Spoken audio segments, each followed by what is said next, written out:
তো সন্ধ্যার সংবাদে সাথে রয়েছে দোলা ডলরের শুরুতেই জানাবো সংবাদ শিরোনাম। নতুন চিফ প্রসিকিউটর আমিনুল ইসলাম, এটি স্বাভাবিক প্রক্রিয়া, মন্তব্য সাবেক প্রসিকিউটরের।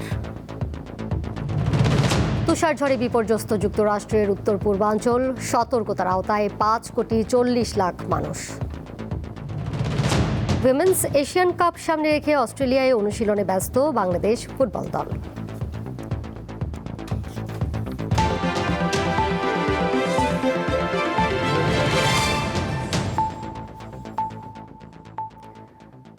নতুন সরকার গঠনের 5 দিনের মাথায় আন্তর্জাতিক অপরাধ ট্রাইব্যুনালের চিফ প্রসিকিউটর হিসেবে নিয়োগ পেয়েছেন আমিনুল ইসলাম। সোমবার এই বিষয় প্রজ্ঞাপন জারি করেছে আইন মন্ত্রণালয়। বিদায়ী চিফ প্রসিকিউটর তাজুল ইসলাম এটিকে স্বাভাবিক প্রক্রিয়া বলে মন্তব্য করেছেন, আর নতুন চিফ প্রসিকিউটর ট্রাইব্যুনালের কার্যক্রম আরও গতিশীল করার প্রত্যয় জানিয়েছেন।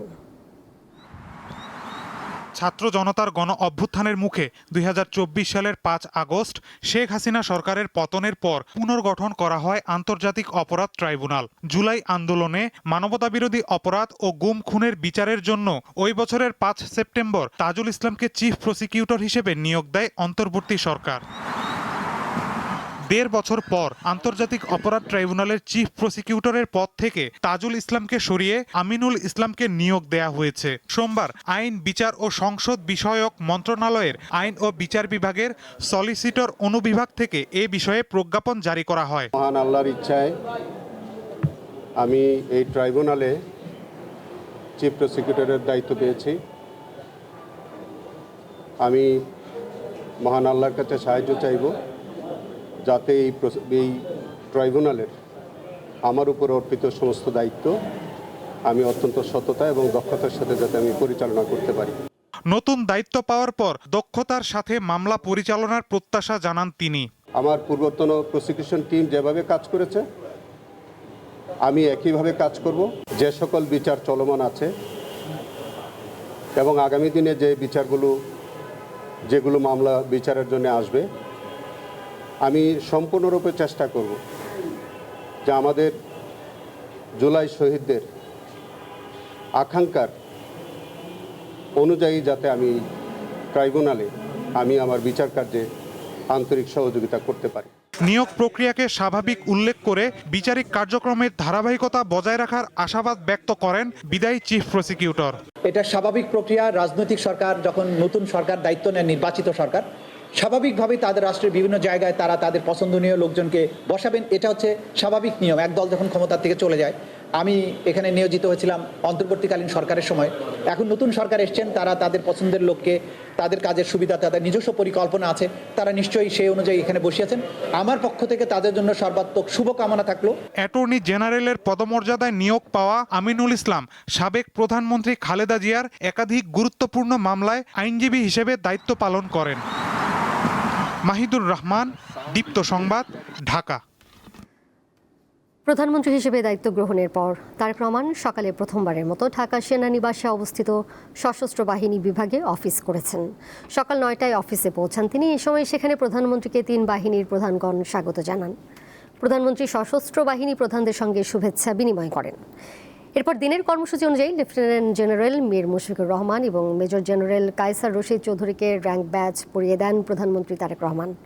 এ সময় উপস্থিত ছিলেন প্রধানমন্ত্রীর প্রতিরক্ষা উপদেষ্টা brigadier general A K M. Shamsul Islam, সেনাবাহিনী প্রধান জেনারেল ওয়াকারুজ্জামান, নৌবাহিনী প্রধান অ্যাডমিরাল মোহাম্মদ নাজমুল হাসান, বিমান বাহিনী প্রধান air chief marshal Hasan Mahmud Khan ও প্রতিরক্ষা সচিব আশরাফ উদ্দিন সহ অন্যান্যরা। ঢাকা উত্তর ও দক্ষিণ সহ 6টি সিটি কর্পোরেশনে পূর্ণকালীন প্রশাসক নিয়োগ দিয়ে প্রজ্ঞাপন জারি করেছে সরকার। স্থানীয় সরকার, পল্লী উন্নয়ন ও সমবায় মন্ত্রণালয়ের স্থানীয় সরকার বিভাগ থেকে রোববার এই বিষয়ে প্রজ্ঞাপন জারি করা হয়। এর মধ্যে ঢাকা উত্তর সিটি কর্পোরেশন ডিএনসিসির প্রশাসক হিসেবে নিয়োগ পেয়েছেন শফিকুল ইসলাম খান। ঢাকা দক্ষিণ সিটি কর্পোরেশন ডিএসসিসির প্রশাসক হিসেবে আব্দুস সালামকে নিয়োগ দেওয়া হয়েছে। এছাড়া খুলনা সিটি কর্পোরেশনের প্রশাসক হিসেবে নিয়োগ পেয়েছেন নজরুল ইসলাম মঞ্জু, সিলেট সিটি কর্পোরেশনে আব্দুল কায়ুম চৌধুরী, নারায়ণগঞ্জ সিটি কর্পোরেশনে সাখাওয়াত হোসেন খান এবং শওকত হোসেন সরকারকে গাজীপুর সিটি কর্পোরেশনের প্রশাসক করা হয়েছে। জনস্বার্থে জারি করা এই আদেশ অবিলম্বে কার্যকর হবে বলেও প্রজ্ঞাপনে উল্লেখ রয়েছে। এক প্রতিক্রিয়ায় ডিএসসিসির নয়া প্রশাসক নাগরিক সমস্যা সমাধানে সকলের সহযোগিতা কামনা করেন। মশার যে উপদ্রব সেটাও আমরা জানি। মশার জন্ম হয় অনেকটা নাগরিক অসচেতনতার কারণে।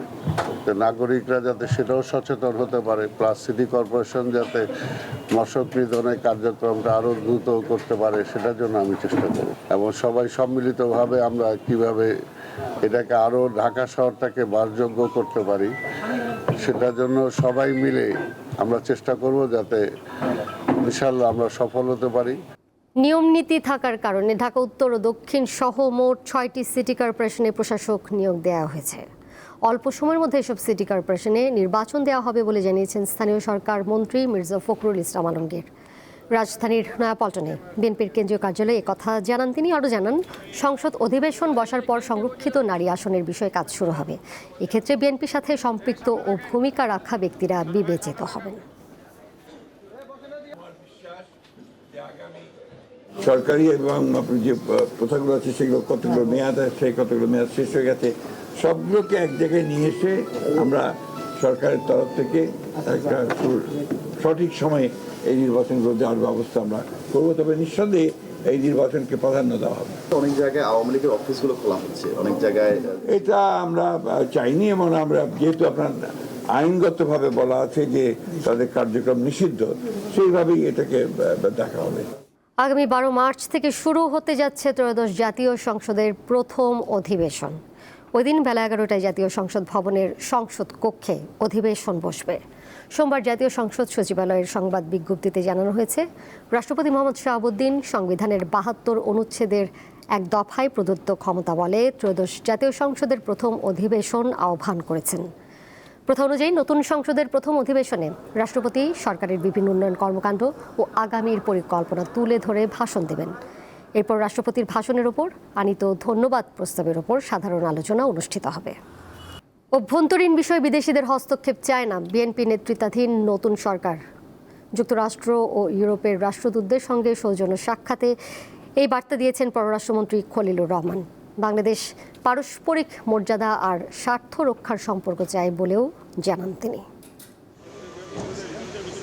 নতুন সরকার গঠনের পর রবিবার থেকে পররাষ্ট্র মন্ত্রণালয়ে সৌজন্য সাক্ষাতে আসছেন ঢাকায় নিযুক্ত বিভিন্ন দেশের রাষ্ট্রদূত ও হাইকমিশনাররা। সোমবার সকালে প্রথম অতিথি মার্কিন রাষ্ট্রদূত ব্রেন্ট ক্রিস্টেনসেন।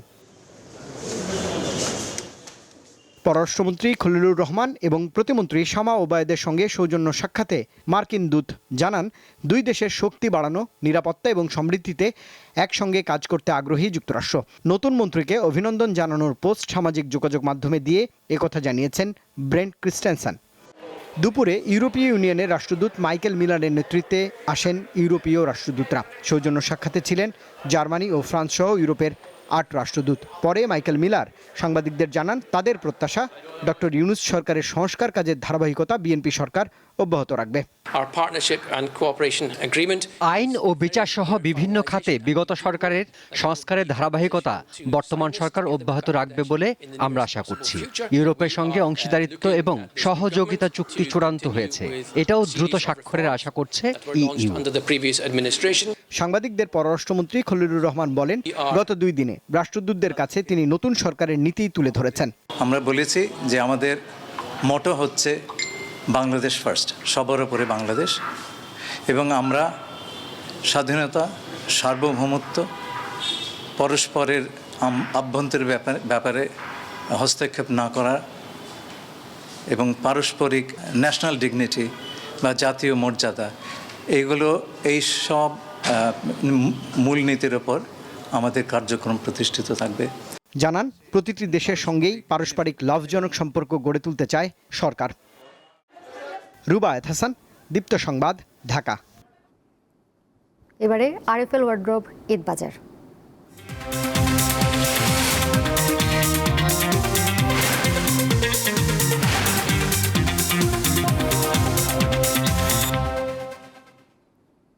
পবিত্র ঈদ উল ফিতরকে সামনে রেখে রাজধানীর শপিং মলগুলোতে এখন উৎসবের আমেজ। তবে সেই আমেজে এখনও পুরোপুরি ভিড়ের ঢেউ নামেনি।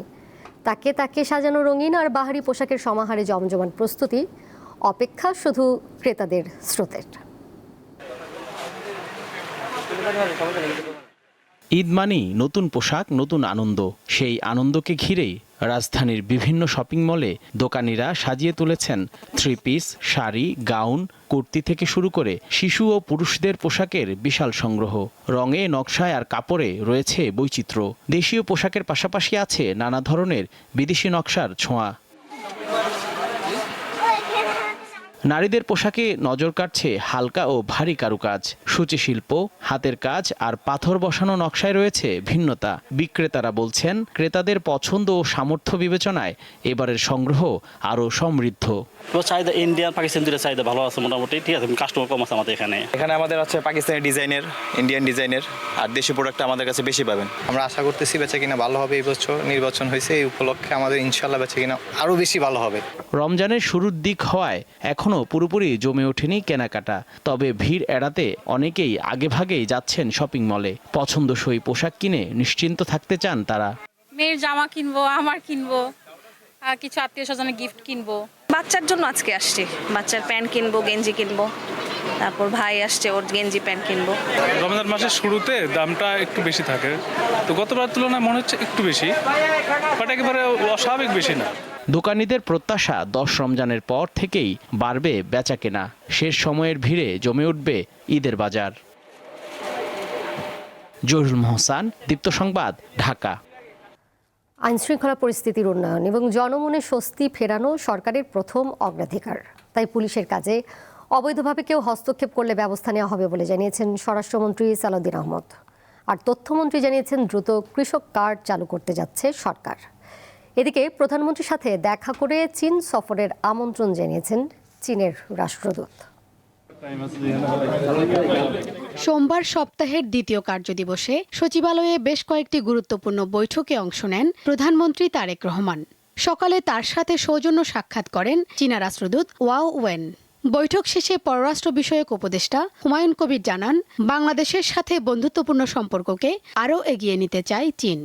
চায়না দীর্ঘদিনের বাংলাদেশের বন্ধু এবং আপনার তো এই সম্পর্ককে ওনার প্রাইম মিনিস্টারশিপে কীভাবে এটারে আরও এগিয়ে নেওয়া যায়, কীভাবে দুই দেশের মধ্যে এটা ডেভেলপমেন্ট পার্টনার হিসেবে কীভাবে কাজ করা যায়। এদিকে স্বরাষ্ট্র মন্ত্রণালয়ের আওতাধীন সব অধিদপ্তর ও আইনশৃঙ্খলা রক্ষাকারী বাহিনীর প্রধানদের সাথে বৈঠক করেছেন স্বরাষ্ট্রমন্ত্রী সালাউদ্দিন আহমদ। প্রায় 3 ঘন্টার বৈঠক শেষে তিনি জানান, সরকারের প্রথম অগ্রাধিকার দেশের আইনশৃঙ্খলা পরিস্থিতির উন্নয়ন। বিগত সরকারের দেয়া আগ্নেয়াস্ত্রের লাইসেন্স পুনরায় যাচাই করা হবে বলে জানান তিনি। কি পরিমাণ লাইসেন্স যোগ্যতা আছে তাদের লাইসেন্স বহাল রাখার, সেই পরিমাণে আমরা বহাল রাখবো। আর যেগুলো দেখা যাবে পরীক্ষা নিরীক্ষা করে যে তাদের লাইসেন্স দেওয়াটা ঠিক হয় নাই, যথাযথ প্রক্রিয়া অনুসরণ করে নাই, রাজনৈতিক উদ্দেশ্যে বা বিভিন্ন অপরাধমূলক কর্মকাণ্ড করার উদ্দেশ্যে হয়তো অন্যভাবে তারা লাইসেন্স পেয়েছে রাজনৈতিক বিবেচনায়, সেই বিবেচনা যারা পেয়েছে সেগুলো বাতিল করা হবে। তিনি বলেন, 5 আগস্টের পর ভোগান্তিতে ফেলতে অনেকের বিরুদ্ধে মামলা হয়েছে। সর্বস্তরে যাতে আইনের শাসন প্রতিষ্ঠা হয় সেভাবে কাজ করবে সরকার। নিয়মের বাইরে পুলিশ কোনো প্রটোকল দেবে না বলে উল্লেখ করেন স্বরাষ্ট্রমন্ত্রী। পুলিশের কাজে অবৈধভাবে কেউ হস্তক্ষেপ করতে পারবে না, এটা আমার কঠোর নির্দেশনা। যদি কেউ করে অবৈধভাবে, সাথে সাথে ব্যবস্থা নেওয়া হবে। সেটা অনেক সময় পলিটিক্যাল ইন্টারফারেন্স আছে, অনেক সময় সমাজের বিভিন্ন শ্রেণীর ইন্টারফারেন্স আছে, কেউ বাধা দিতে পারবে না। তবে পুলিশের অ্যাকাউন্টেবিলিটি অবশ্যই এখানে নিশ্চিত করা হবে। এদিকে প্রধানমন্ত্রীর সভাপতিত্বে অনুষ্ঠিত কৃষক কার্ড বিষয়ক আন্তমন্ত্রণালয় বৈঠক শেষে তথ্যমন্ত্রী জহিরুদ্দিন স্বপন জানান, পর্যায়ক্রমে সব কৃষকই এই কার্ড পাবেন। যত দ্রুত সম্ভব আমরা ফ্যামিলি কার্ডের মতোই কৃষক কার্ডের পাইলট প্রজেক্ট শুরু হতে যাচ্ছে। শিউলি শবনম, দীপ্ত সংবাদ, ঢাকা। বাংলা একাডেমি সাহিত্য পুরস্কার 2025 ঘোষণা করা হয়েছে। এবার মোট 8টি ক্যাটাগরিতে 9 বিশিষ্ট ব্যক্তিকে এই পুরস্কার দেওয়া হবে। সোমবার বাংলা একাডেমি এক সংবাদ বিজ্ঞপ্তিতে পুরস্কারের জন্য মনোনীত ব্যক্তিদের নাম ঘোষণা করে।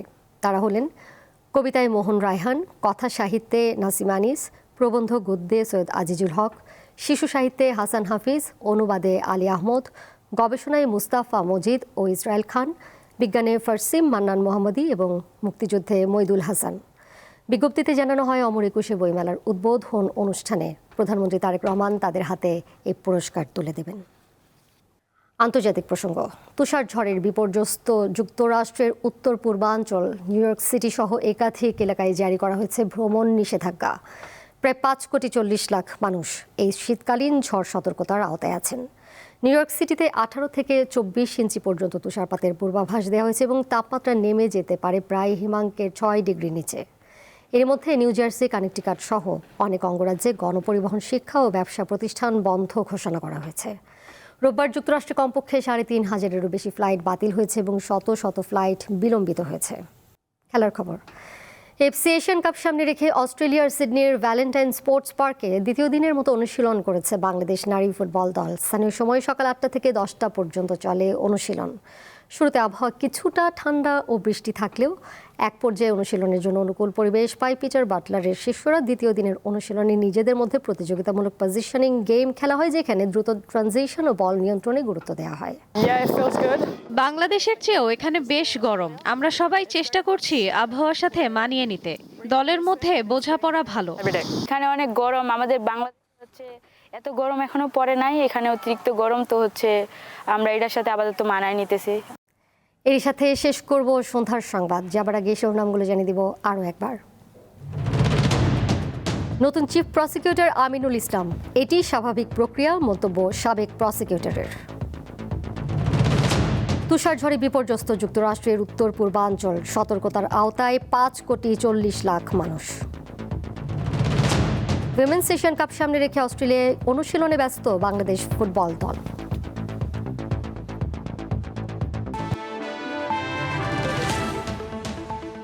এই ছিল এখনকার মতো। পরের সংবাদ দেখবেন রাত 11টায়। এছাড়াও আরও তথ্য এবং বিনোদনের নানা খবরাখবর জানতে যুক্ত থাকুন দীপ্তর ডিজিটাল প্ল্যাটফর্মে। ধন্যবাদ সবাইকে।